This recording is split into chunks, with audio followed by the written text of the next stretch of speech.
Nahiya naman kayo sa inyong kapwa Pilipino. Binastos pa nila ako. What is the law and what Pakinggan ng proceeds of the illegal drug trade ng Duterte. The law enforcement, the highest law enforcement official being head of PNP. Yeah. Now you're hiding the scoundrel, the fugitive. Dami na na-involved na tao. Ito yung naiinis ako sa politics talaga eh, no?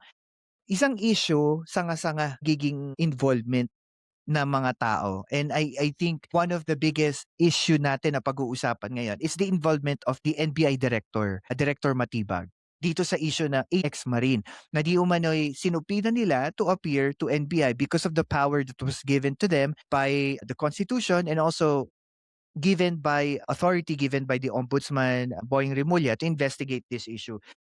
First muna, no, let's give a reaction from you. Ano yung take mo dito?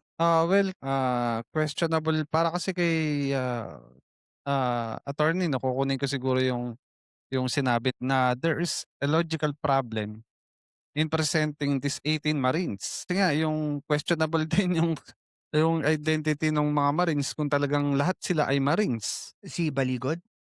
Attorney Baligod or Attorney Topacio? And ano para Yun nga. ipaliwanag, sabi ng grupo ni Mike Defensor na that the NBI Director was being a defense lawyer against dito sa Mm.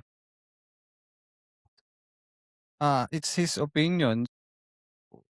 Okay lang yon, valid naman yun, opinion niya yun eh. Pero ano, titingnan din natin kung ano ba yung ano ba talaga trabaho ng NBI?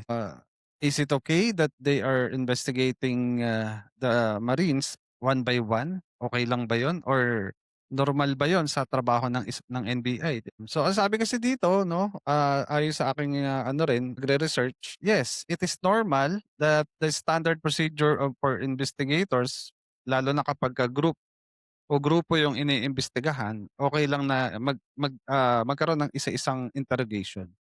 Yun base dito sa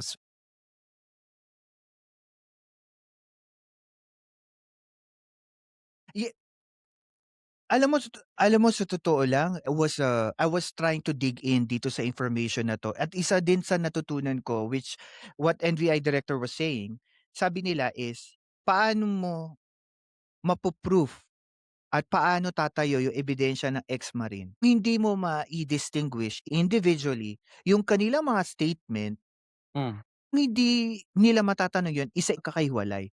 Kasi correct. parang even sabihin na natin siguro mga attorney were saying that paano ka magkakaroon ng 18 individual na may iisa lamang na testamento na pinirmahan nila?